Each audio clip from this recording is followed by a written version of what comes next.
Welcome to the Medina Basketball Podcast. Rob Walgate sitting with Medina Bees varsity basketball coach Chris Hassinger and junior varsity basketball coach JT Sturm on the heels of a victory in the district semifinal against Barberton. Coach Hass, what are your thoughts regarding the game? We're just glad to come out with a win. We still don't think we've played to our fullest capabilities, but we did enough and made enough plays to get the win. So we've been preaching to kids, we don't care what you win by, just win by 1 point. It's all that matters this time. Well, being a district semifinal, it did have a different feel in the gymnasium last night. Every possession mattered, but you guys made a bit of a run early, and then Barberton responded. It was like they were willing to take some punches. Yeah, that was one of our keys with our kids was we knew their toughness. And we know they don't play in quite as good a league as we do, but they've got a great coaching staff in there, and we knew their kids would be ready. And they even put in a couple little new offensive looks that we weren't prepared for.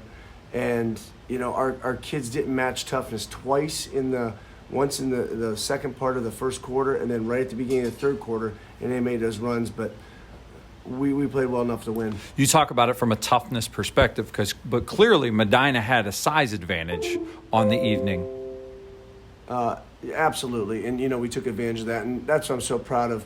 Guys like Kyle Shumsky, who's our leading scorer and best player probably this year, having 6 points. He took, I think, 6 shots, and just being able to deliver the ball, get us involved in things, communicate, get on the boards and rebound, and even I think he ended up with 6 or 7 assists for the night. So it's nice to see him take a different role. Well, I was sitting next to some Barberton fans, and one thing they commented on was the unselfish play of Medina and the fact they'd make the extra pass to get a clean look, whether it was on the block to Chris or out front to someone for a clean three.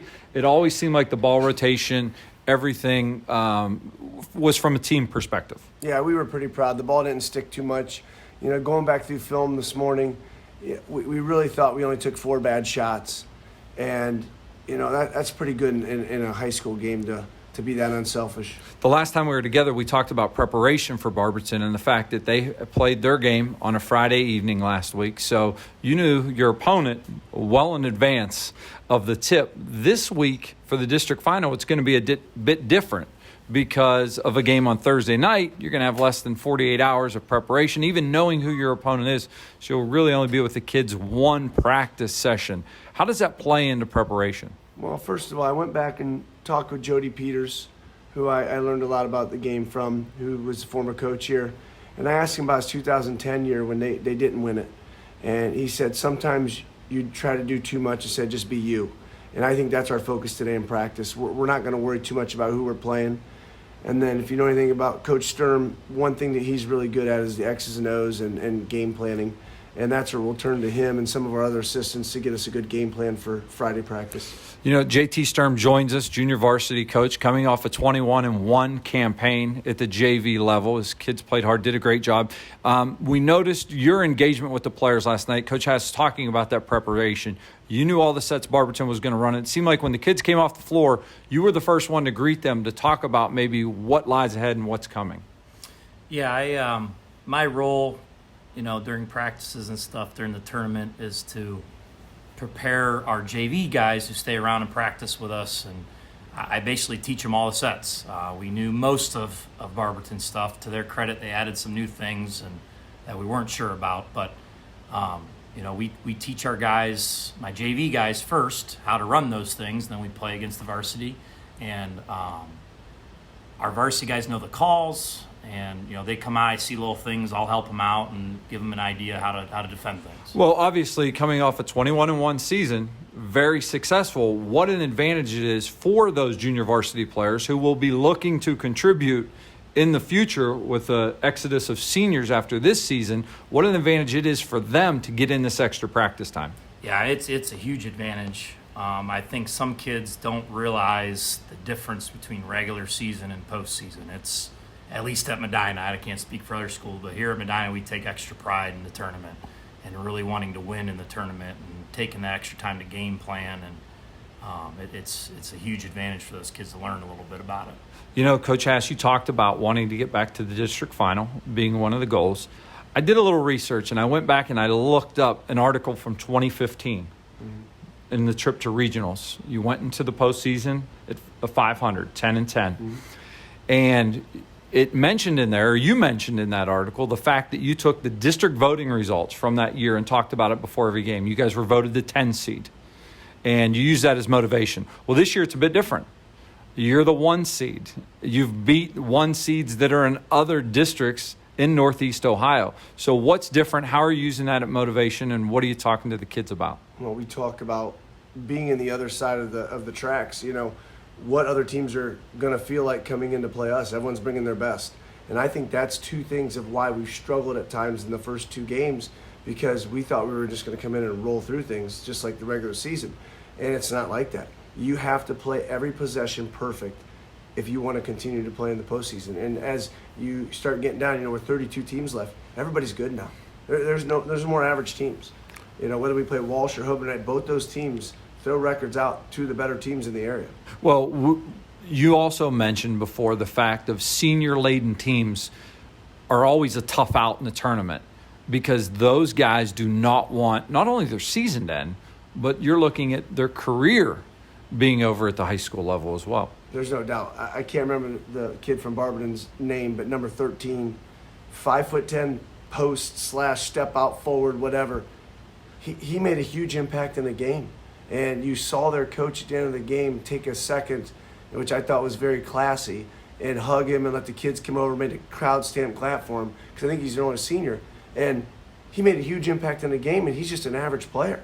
And I think that's what kids don't understand, the impacts that they can make on the game as seniors, because they know it's their last chance, some of them, to ever play basketball. Well, you mentioned that, and I'll ask both of you guys as coaches. You mentioned that maybe skill-wise him being an average player, but how much does heart come into it and effort come into it?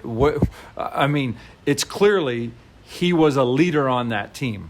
Yeah, that's huge. That's something I could relate to as a player. I was not very skilled or anything, but I knew one thing: I wasn't going to let my opponent beat me.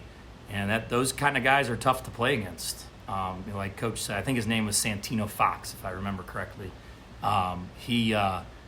He's a small post player, but man, he played hard. I'm sure he had a decent stat line on the rebounds.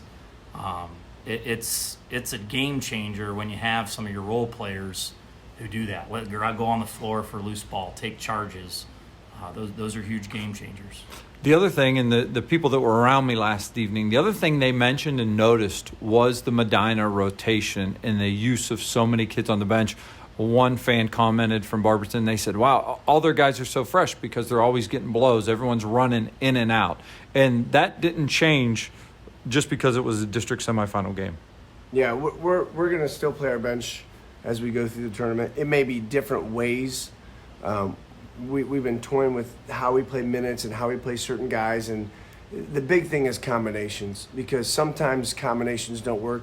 And that's what's nice about having Coach Heath and Coach Sturm with us right now. They're able to look at more of those details, which we're just so busy doing other things that the combinations are what hurts or helps you in the game.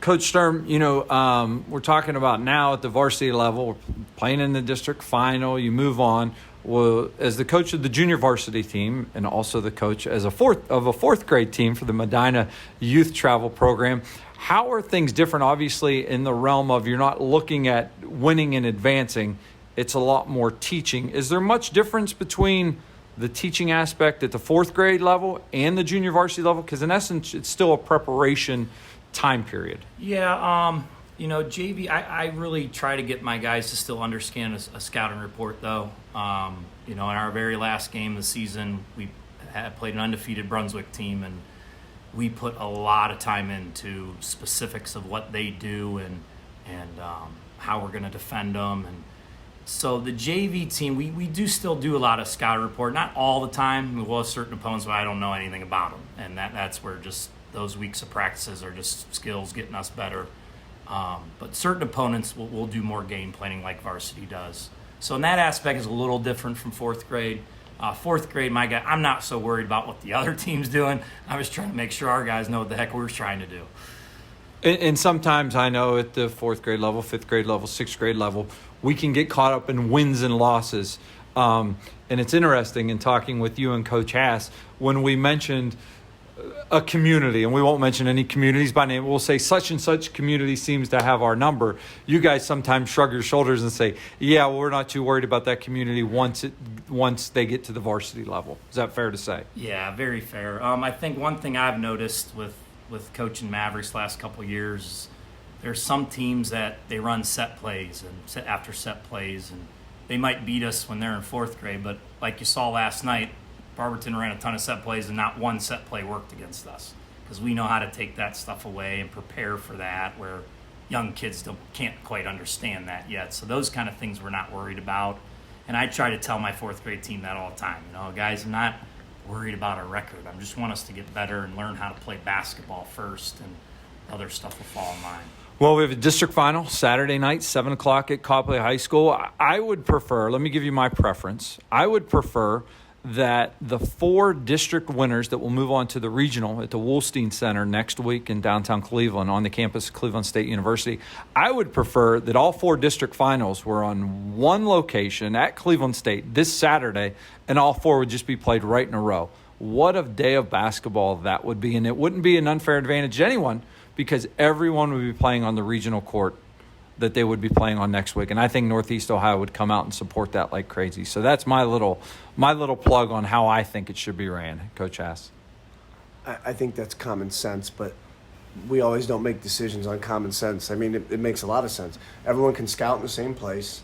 You're going to create a great high school atmosphere, and it's about the kids, number one. So you're going to get an unbelievable turnout from people, and it's a good idea. I think you should actually bring that up to the state and see what they say. Well, maybe we'll see if we can make that happen in the future. But I know, once again, Saturday night, 7 o'clock, Copley High School, you would love to see a large contingent make the trip across Route 18 to Copley High School to cheer on the Bees this Saturday evening. Get there early. Last time we played at Copley, we about packed it out. So I know there were people at the door right when it opened up, and they were running for their seats. And if you can, get some pre-sale tickets at Medina High School on Friday. Thanks, Coach Sturm. Thanks, Coach Hassinger. Best of luck Saturday night. Go Bees.